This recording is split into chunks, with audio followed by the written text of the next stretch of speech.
নমস্কার বন্ধুরা, পিয়ালি রান্নাঘরে আপনাদের সবাইকে অনেক স্বাগত। আজকে আমার রেসিপি বাঙালির সবচেয়ে প্রিয় সরষে ইলিশ। আসুন দেখে নিই রেসিপিটা। প্রথমেই আমি ইলিশ মাছটিকে ভালো করে কেটে ধুয়ে নিয়ে নুন হলুদ মাখিয়ে কিছুক্ষণ রেখে দিয়েছিলাম। একটা কড়াই গরম করে নিয়ে তাতে দিয়ে দিয়েছিলাম সর্ষের তেল।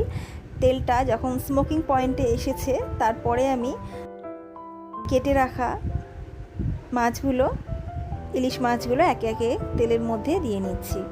ভালো করে কড়াই গরম করে তারপরে তাতে তেল দিয়ে তেলটা স্মোকিং পয়েন্টে এলে তারপরে মাছ যদি ভাজেন আপনারা, তাহলে খুব ভালো মাছ ভাজা হয়। একদম মাছ আটকে যায় না, জড়িয়ে যায় না, উল্টে পাল্টে বেশ ভালো লাল লাল করে মাছ ভাজা যায়। তো আমি মাছগুলোকে উল্টে পাল্টে একে একে ভেজে নিচ্ছি।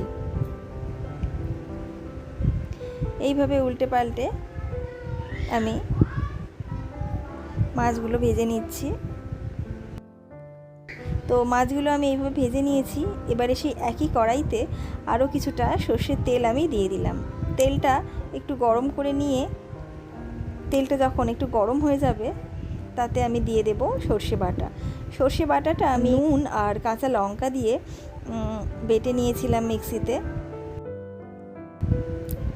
আমি ভালো করে তেলের সাথে মিশিয়ে নিয়েছি। তারপরে তাতে দিয়ে দিলাম প্রয়োজন মতো নুন আর দিয়ে দেব হলুদ গুঁড়ো। ভালো করে মিশিয়ে নিচ্ছি। খুবই সহজ একটা রেসিপি, খুবই টেস্টি। তো গ্রেভিটা একটু ফুটছে, একটু ফুটতে দেব গ্রেভিটাকে। খুব বেশি ফোটাবো না। আমি কালো সর্ষে ইউজ করেছি, আমি এখানে সাদা সর্ষে একদম ব্যবহার করিনি। এবারে দিয়ে দিচ্ছি কাঁচা লঙ্কা। কাঁচা লঙ্কা চিড়ে চিড়ে আমি দিয়ে দিচ্ছি। শুকনো লঙ্কা গুঁড়ো আমি ইউজ করব না, আমি কাঁচা লঙ্কাতেই রেসিপিটা কমপ্লিট করব। খুবই টেস্টি হয় রেসিপিটা। কাঁচা লঙ্কার গন্ধটা ভীষণ সুন্দর লাগে। তো এরপরে আমি মাছগুলো, ভেজে রাখা মাছগুলো একে একে গ্রেভির মধ্যে দিয়ে দিচ্ছি। আঁচটা খুব কমিয়ে দিয়েছি, গ্যাসটা সিমে রেখেছি।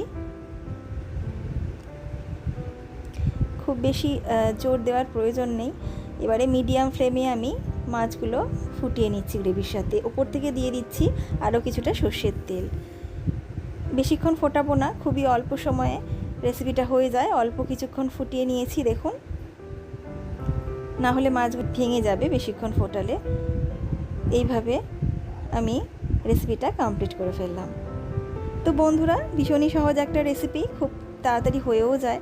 তো এই রকম নতুন নতুন রেসিপি পেতে অবশ্যই আমার চ্যানেলটা সাবস্ক্রাইব করবেন, লাইক করবেন, শেয়ার করবেন, আমার চ্যানেলের পাশে থাকবেন। ধন্যবাদ।